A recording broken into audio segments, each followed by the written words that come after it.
Matej Jager, lep pozdrav v Avstralijo in dobrodošli nazaj v oddaji Globalna vas. Pozdravljeni še enkrat. Ni več kot nekaj tednov, odkar smo se slišali. Pred nekaj dnevi je namreč Matej doživel nekaj, česar ne doživi prav vsakdo, pa smo ga prosili, da izkušnjo deli z nami. Namreč začniva nekje sredi prejšnjega tedna. Takrat se je začelo z opozorili meteorologov v medijih, da prihaja vihar, ciklon. Kakšne so bile prve napovedi v smislu njegovega obsega, moči, hitrosti vetra, količine padavin, tako dalje, in torej potencialne destruktivnosti tega ciklona? In kakšna je bila reakcija ljudi? Zaenkrat so samo omenjali, da se nekaj dogaja. Bolj resne stvari so se začele v ponedeljek, torek, kjer so videli, da se ta ciklon bliža Brisbaneu in Gold Coastu. To je en dogodek, ki ga 50 let ni bilo na tem območju, ker vemo, da cikloni se dogajajo v tropskem podnebju, vendar vsake toliko časa se kakšen izmuzne. In ta se je izmuznil. Predvidevali so, da bo prišel z hitrostjo 3. stopnje, in tako smo bili obveščeni in smo se začeli pripravljati. To pomeni, da smo začeli pospravljati vse, kar je nepripeto, začeli zlagati in zapirati. Tisti, ki imajo bazene, se vse te pohištvo se zmeče v vodo in tako naprej. In začelo se je spremljati bolj resno. Kaj in kako, nisem vedel, ker se pač za mene to zgodilo prvič. Veliko sem preždel pred TV-jem in poslušal te dogodke. In seveda, kako se je dogajalo 50 let nazaj, to je bilo leta 1974, je bilo prav zanimivo. No. In seveda, na trenutek tudi malo strašno. No, verjamem, prideva še tja. Najprej velja omeniti, da posebnost tega konkretnega ciklona, ki je nedavno prišel v vzhod Avstralije, pa je njegova počasnost. V praksi to pomeni kaj? Več padavin na določeni površini, nad katero deluje, ne? Toliko daljšo prisotnost nad določenim ozemljem, kjer je življenje zaradi vplivov nevihte pač toliko dlje ohromljeno. Pri vas konkretno, denimo, je ena pomembnejših osnovnih zadev doma, oskrba z elektriko. Dlje kot traja nevihta, dlje ste lahko brez, ampak vi ste bili na to pripravljeni. Ja, seveda. Že predno so sosedje povedali, kar pripravite se za kakšen dogodek, ker se lahko zgodi in smo lahko na tem območju tudi en teden brez elektrike. Tako da ja, sem priskrbel generator in par dni prej že bil pripravljen. Kar se tiče pa hitrosti, se najprej ni vedelo, s kakšno hitrostjo se bo pomikal. Izračuni so bili potem zelo točni, da se je pomikal 7 km/h. Bil je oddaljen recimo v četrtek okrog 300 km in se je natanko vedelo, da bo prišel na to območje, seveda, ker smo mi ob 11. zvečer in tako se je zgodilo. Ja. In ta počasnost je tako kot ventilator. Dlje kot ostaje, več melje in več lahko naredi škode. Kar se je pa zgodilo, nekaj hiš starih, seveda na Gold Coastu, so se odprle strehe.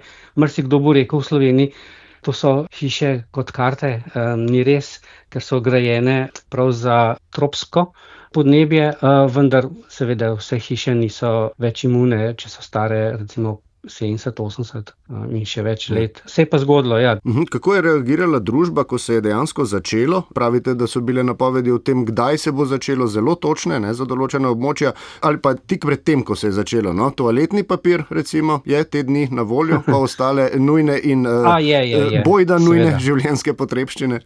Seveda, začelo se je v sredo obveščati, da bodo ustavili in so ustavili feri, prevoz na reki Brisbane. Potem ustavili so, to pomeni že 2 dni prej. Avtobusni promet, vlaki so tudi bili ustavljeni. Petek sta oba letališča Brisbane in Gold Coast obstala. In šole petek, 1060, če se prav spominjam, šol so otroci ostali doma. Te vladne napovedi, smo zelo upoštevali. Seveda, marsikdo je šel na obalo, pa gledal te valove, pa seveda za Instagram. Ja, za kar je bila zagrožena tudi neka kazen, ne? V času nevihte. 13 000 na začetku, potem $16,000 kazni, če greš na plažo in seveda plavati. Za jetski ali pa za čoln, če bi bil res tako nor, skuterje. 33,000, če se ne motim, kazni. Uf. Ja, videli smo dva modela, ki sta šla malo plavati, ampak te dva nista bila Avstralca. Sta pač mislila, da je to normalno. Ja, pa najbrž nista vedela. Pravite, da so nevihte v Avstraliji lepa priložnost, da se možje v gospodinstvih izkažejo kot handymeni, torej spretni, okretni, za kakšna nujna popravila doma. Kakšne vse so naloge hišnega mojstra v takih okoliščinah? V vašem primeru denimo, ne? Generator ste morali nabaviti in ga usposobiti, to je eno, sva že omenila, kaj še? Tukaj na farmi je bilo treba kar veliko postoriti, da ni bilo stvari, ki bi lahko letele okrog. Vse privezati. Seveda, vsi privezati, ja. Vse smo dali v te, ko se reče, šedi za orodje. Kar pa pač ni šlo, sem pa kar prevezal, ja, seveda, po domače zgurtno. No, kako ste preživljali torej zadnji teden dni? Brez elektrike ste bili? Sem še zmeraj. Sredo smo pač zaključili tudi s poslom. Smo se pač zmenili, da bomo doma četrtek, petek. Potem pa nič, malo v trgovino, nekateri so bili malo spet panični, so malo več toaletnega papirja, tako so bili navajeni že prej, ampak brez veze. Nekaj več mogoče testenin za tiste 2-3 dni. Smo vedeli, da prihaja ob 11. zvečer in potem počasi slišiš, kako prihaja ta ciklon. Zelo počas, ampak kot je začel z velikim močnim deževjem in seveda vetrom. Tukaj okrog 80-90 km na obali, Gold Coast, New South Wales, se pravi sever, je bilo tudi 100 pa še malo kilometrov, ker je zmanjšal, no to je zanimivo, pričakovali smo sistem 3, to je že kar dobrih 160-200 km. Ampak tik preden je prišel v Brisbane in Gold Coast, je zmanjšal na 2. Ko je prišel na Gold Coast in Brisbane, je pa še zmanjšal na 1 in bil zelo počasen. To pomeni, da je ostal 1 dan in pol in naredil seveda nekaj škode. Ja. No, pa kljub temu, vi ste mi zaupali, da je to veter, so vetrovi, ki povzročajo hrup, zaradi katerega je tudi spanje recimo oteženo. Ali tu gre dejansko za moč hrupa ali bolj vse, kar nosi s seboj, torej vse občutke nemoči in morda nevarnosti, ki jo prinaša? Seveda ušesa imaš vedno, da slišiš okrog, kaj se dogaja. Zvok je takšen, kot bi reaktivno letalo bil pored hiše in noče odideti, ker je bilo to skozi eno in isto in sunki. Kar se je pa zgodilo, vedel sem, ker so mi pač povedali, da če si v očesu orkana, da se zgodi nič. Ja, zdaj prehajava k točki, zaradi katere vas pravzaprav po manj kot 2 mesecih, odkar smo vas gostili v oddaji Globalna vas, spet gostimo. Matej Jager je naš gost, pravkar je preživel potencialno vremensko katastrofo v Queenslandu na vzhodu Avstralije, predvsem pa ste bili sredi te načeloma težke preizkušnje in res težko sva bolj točna, kot če rečeva sredi, prav v Bokanu, v tem podeželskem naselju, manjšem naselju mesta Logan v Queenslandu je zavladal popoln mir takrat. Po več dneh obilnega deževja in močnih vetrov, ki vam niso pustili spati, tako dobesedno kot metaforično, končno tišina in milina. Kako je to videti, kako se to občuti? Ne znam opisati, to je samo nič. Nič dežja, nič vetra, tišina, tako kot je vsako noč, ko gremo spat. To pomeni, da prvi cikel orkana pride, in če si ti v sredini, to se je zgodilo mislim, da je bilo okrog 2 ponoči. Spanje je bilo vedno težko. 1 uro, 2 urce si malo spal, pa si se spet zbudil. Točno vem, kdaj je postala tišina in to je bila taka lepa, brez vetra, brez dežja, to smo bili v očesu orkana. 2 ure kasneje se je pa ta ventilator začel zopet, ker se je pomikal proti Toowoomba, se pravi notranjosti Queenslanda, in je potem obrnil nazaj proti New South Wales. Celo soboto je še padalo, nedelja se je pa že začelo mečkan ne jasniti, ampak popuščanje vetrov in dežja. Ponedeljek sem pa bil že v službi. Kakšno je trenutno stanje? Sicer je še razmeroma zgodaj, ampak če narediva en tak približen popis škode, recimo že vaše plaže, skoraj da niso več podobne svojemu videzu pred ciklonom, kar je najbrž še najmanj, razen za turistične ponudnike.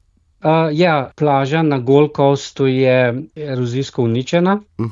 Kar sem zvedel po televiziji, je župan Tom Tate rekel, da za Ester praznike, za velikonočne praznike, da bo usposobil 4 kilometre plaž z opihavanjem peska nazaj na plažo.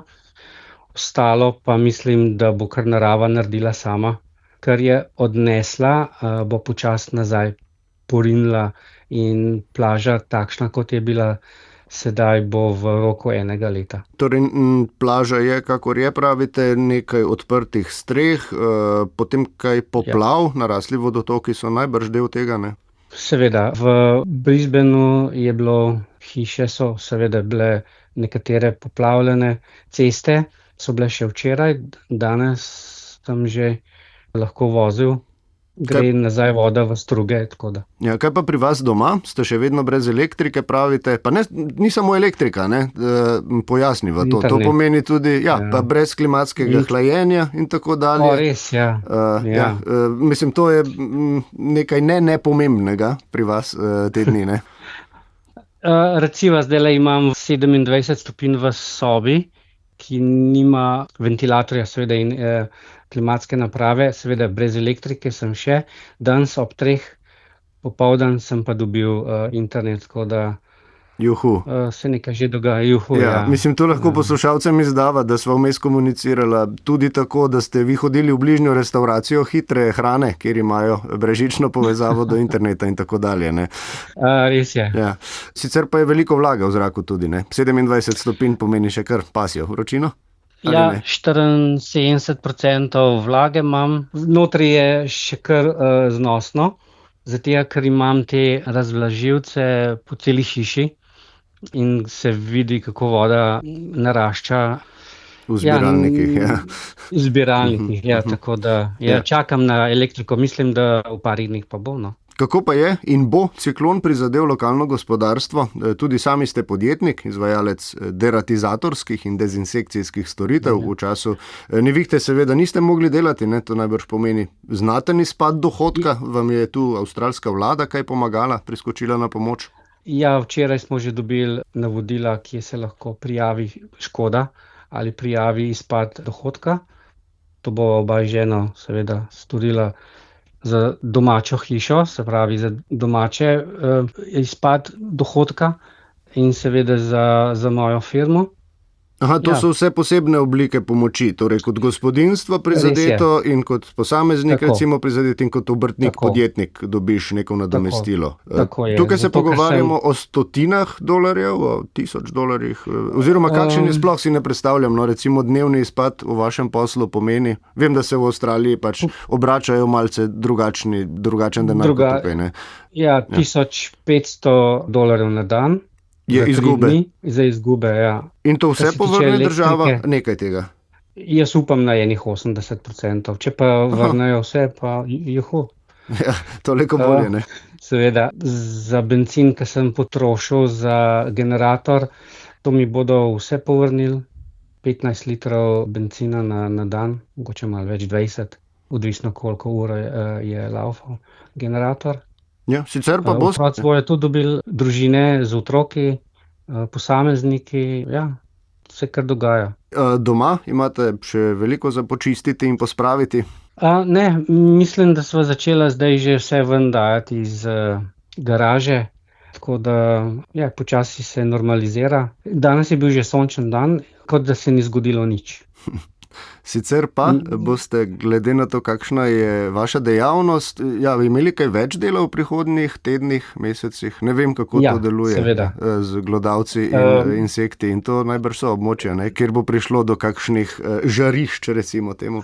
Ne, to je čisto naravno. Lahko kar povem, da vsak hoče zbežati od vode in seveda pol prihaja v notranjost hiš. Pridejo iz jaška, seveda pridejo iz raznih teh ventilator. Zračnikov? Ja, zračnikov, ja. Zračnikov na oknih, zračnikov na vratih, ker tu je več vroče podnebje in hiša mora vedno dihati. Ker so pa te odprtine, pa seveda kaj zaide notri. Ja, torej kot podjetnik dejansko je bil ciklon za vas tudi po malem sreča v nesreči? Ker imam vsak dan dela. Ja. Veliko.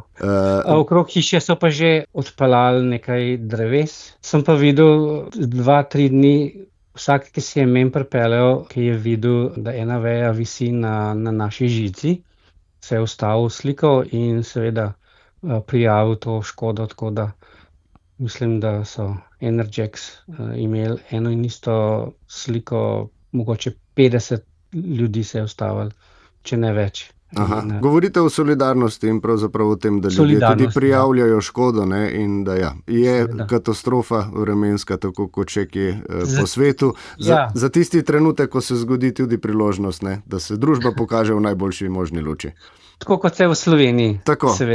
Matej Jager, ne bomo vas več dolgo zadrževali. Najlepša hvala, da ste delili z nami še to nedavno svojevrstno izkušnjo srečanja s ciklonom iz oči v oči oziroma iz oči v oko, da ste našli čas, pa internet, da ste našli, pa kar je še tega za globalno vas.